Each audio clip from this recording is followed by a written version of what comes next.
Tô brincando de cultinho hoje. Vou compartilhar com vocês. Esses dias me falaram que estavam sentindo falta do cultinho ou da missinha.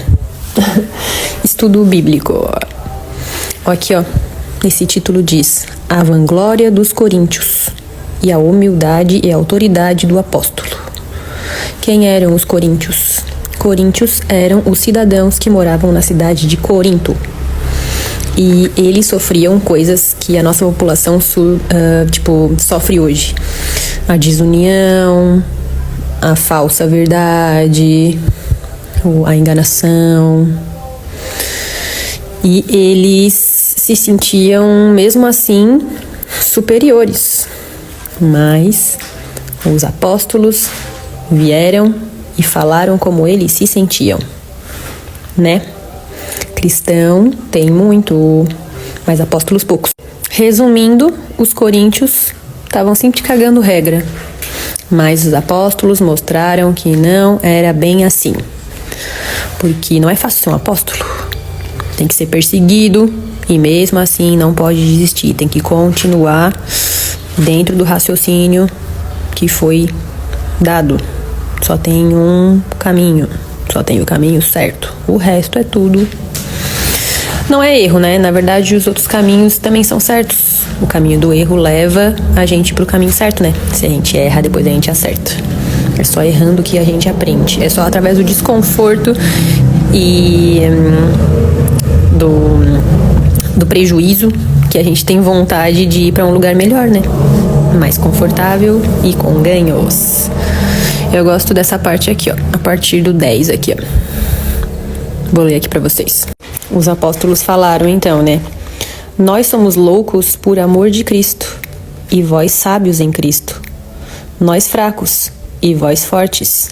Vós ilustres, e nós vis. O que isso aqui quer dizer?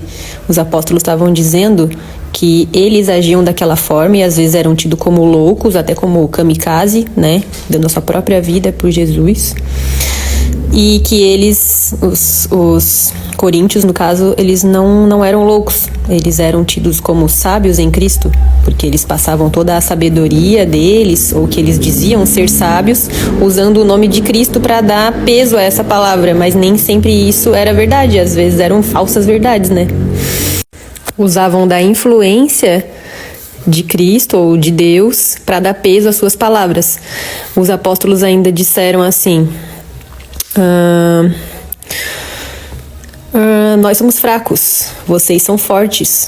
Porque essa influência realmente ela é muito forte. Ela faz a maior parte das pessoas crer nessas verdades e não ver a verdade real.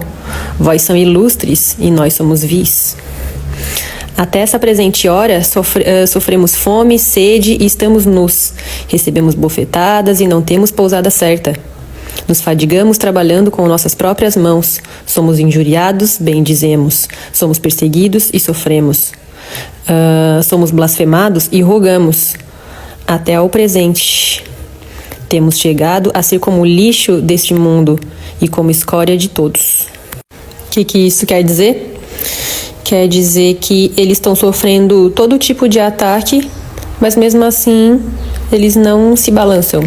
Eles sabem que eles estão certos. E então eles continuam. Eles só deixam os ataques acontecerem. Enquanto eles podem, eles vão passando a visão certa. Olha só, tem coisa melhor. Essa vida aí, ela é de ilusão. Tem um caminho melhor, tem uma forma de viver que é melhor que essa aí. Vocês não estão sabendo, vocês não estão se ligando, se liguem. Era isso que os apóstolos estavam tentando dizer. Parece difícil ir por esse caminho, que tu sofre bastante, né? Toda hora vem alguém te dar uma bomba pra baixo. Mas viver desse jeito aí é pior ainda. Pior ainda. Então, não sei não. Talvez não valha a pena. Até porque se vocês também vierem pro meu lado, as pessoas que fazem os ataques também não vão existir. Então, venham para o nosso lado. Sejam apóstolos também.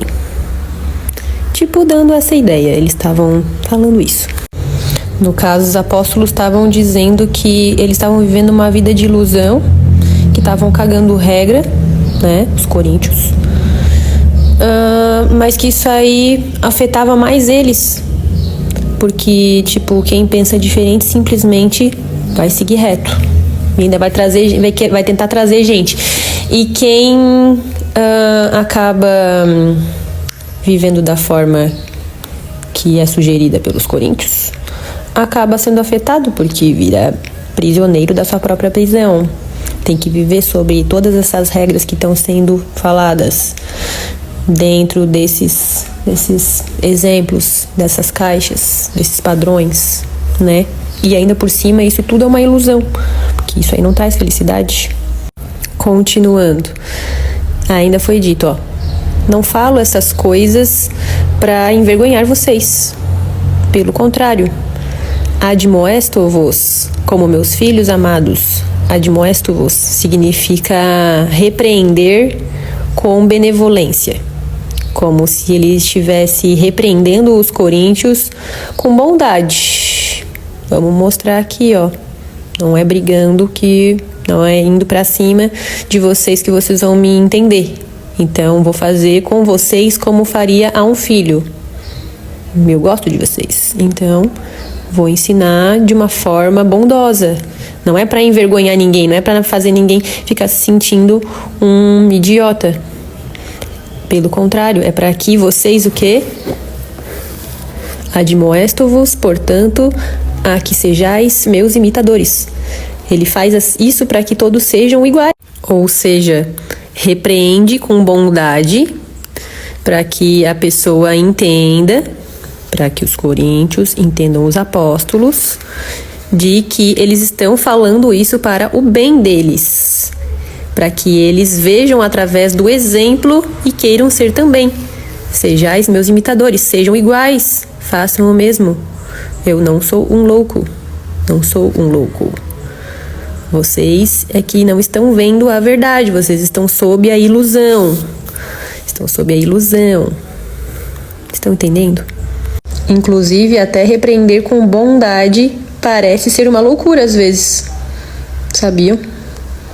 Parece ser uma loucura, porque o comum não é isso. O comum é repreender brigando, é repreender embatendo, fazendo uma guerra de quem está certo.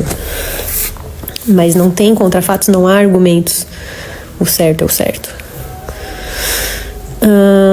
Por esta causa vos mandei Timóteo, que é meu filho amado e fiel no Senhor, o qual vos lembrará os meus caminhos em Cristo, como por toda parte ensino em cada igreja.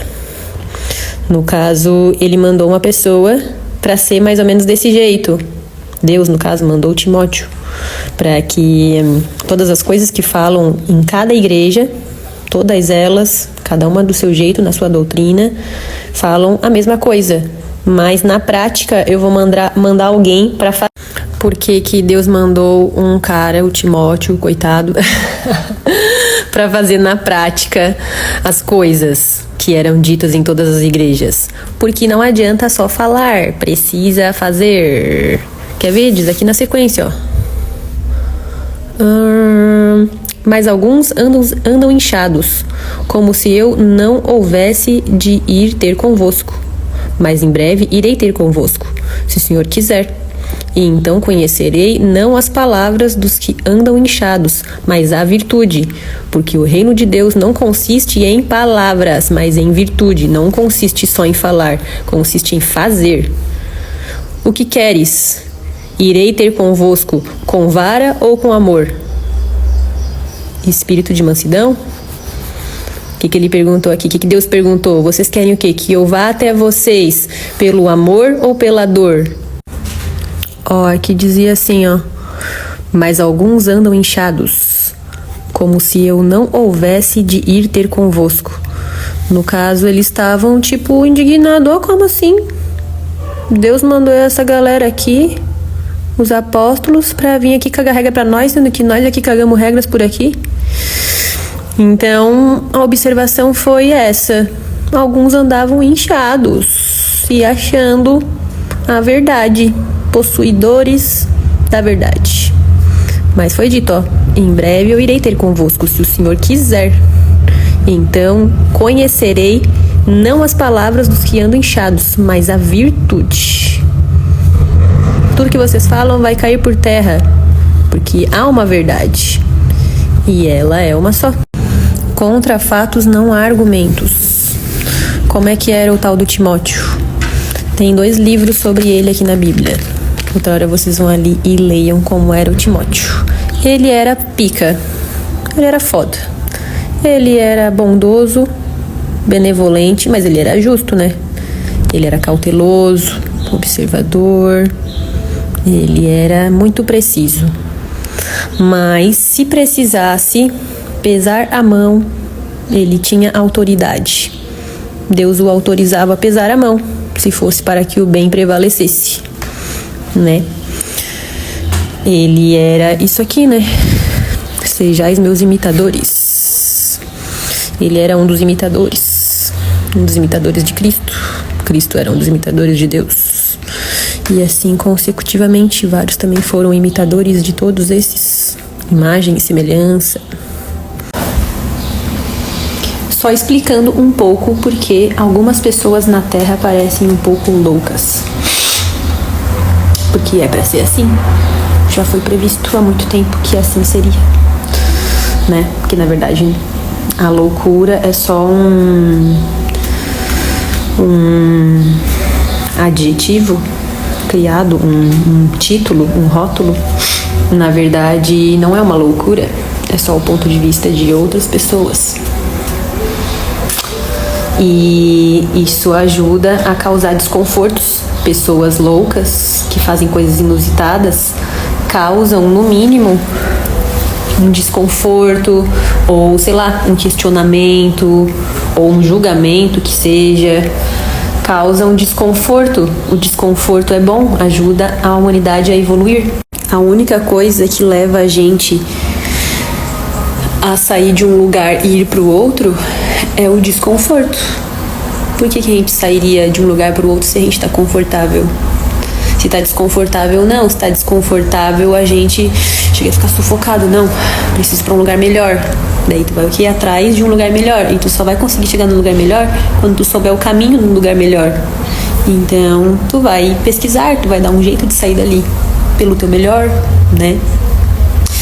E também as pessoas loucas, elas ajudam a gente a praticar o amor incondicional, né? Amar o outro como ele é, como ele escolheu ser, como ele está sendo no momento, né? Tipo assim. Não é fácil gostar do outro sendo que ele é muito diferente da gente. Deus falou que a gente seria imagem e semelhança, não falou que a gente seria imagem e igualdade, né? Nem nosso DNA é, nem nossa digital é, nem nossa retina é, nem nossas influências são. Então não tem nem fatores internos e nem fatores externos que façam a gente ser igual. Não existe, não tem como. Esqueçam, foquem na semelhança. Nós somos imagem e semelhança. O que quer dizer imagem? Espelhos uns para os outros. Toda vez que você fica desconfortável com alguma coisa em outra pessoa, aquilo ali é um espelho.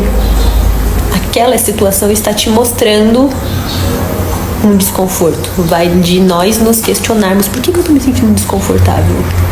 Porque eu não gostei daquilo ali. Por que eu não gostei daquilo ali? E assim vai ir se perguntando até ganhar uma consciência, saber as coisas.